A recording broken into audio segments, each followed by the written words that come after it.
परराज्यातील रहिवासी असलेल्या आणि कुटुंबियांसोबत मजुरी कामासाठी राहिलेल्या एका अल्पवयीन मुलीवर लैंगिक अत्याचार झाला होता।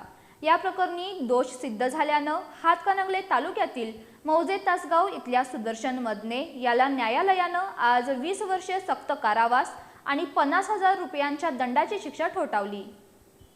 हातकणंगले तालुक्यातील संभापूर इथं परराज्यातील एक कुटुंब त्यांच्या नातेवाईकांसह राहत होतं। या कुटुंबातील एक अल्पवयीन मुलगी या परिसरातील एका शाळेत शिक्षण घेत होती। याच शाळेत हातकणंगले तालुक्यातील मौजे तासगाव इथला सुदर्शन उर्फ करण शंकर मदने हा ही शिक्षण घेत होता। जानेवारी 2021 ते 25 फेब्रुवारी 2021 या कालावधीत सुदर्शन उर्फ करण मदने यानं त्या अल्पवयीन मुलीला मोटारसायकलवरून घरी सोडतो असं सांगून एका घरातील खोलीत नेऊन तिच्यावर जबरदस्तीनं लैंगिक अत्याचार केला होता।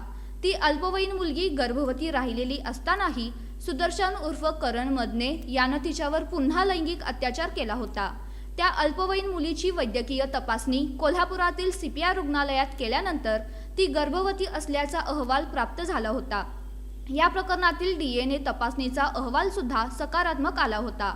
या प्रकरणी त्या अल्पवयीन मुलीनं वडगाव पोलीस ठाण्यात गुन्हा दाखल केला होता। त्यानुसार या प्रकरणी पोलिसांनी सुदर्शन उर्फ करण मदने याला अटक करून त्याच्या विरोधात न्यायालयात दोषारोपपत्र दाखल केलं होतं।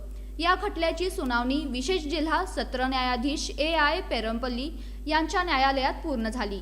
सरकार पक्षाच्या वतीनं सहाय्यक सरकारी वकील ॲडव्होकेट राजेश चव्हाण यांनी काम पाहिलं।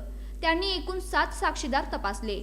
त्यांच्या साक्षी, प्रत्यक्ष पुरावा सहाय्यक सरकारी वकील ॲडव्होकेट राजेश चव्हाण यांनी न्यायालयासमोर मांडलेले वरिष्ठ न्यायालयातील न्यायनिवाडे आणि त्यांचा युक्तिवाद ग्राह्य मानून न्यायालयानं या प्रकरणी आज सुदर्शन उर्फ करण शंकर मदने याला दोषी ठरवून त्याला 20 वर्षांची सक्त मजुरी आणि 50,000 रुपयांच्या दंडाची शिक्षा ठोठावली। याबरोबरच पीडित मुलीला भरपाई म्हणून 1 लाख रुपये देण्याचा आदेशही त्यांनी दिला। सहाय्यक सरकारी वकील ॲडव्होकेट राजेश चव्हाण यांना या कामी तपासी अधिकारी तसंच जयसिंगपूर विभागाचे उपविभागीय पोलीस अधिकारी रामेश्वर वेंजने तसंच पोलीस कॉन्स्टेबल विशाल पाटील यांचं सहकार्य लाभलं।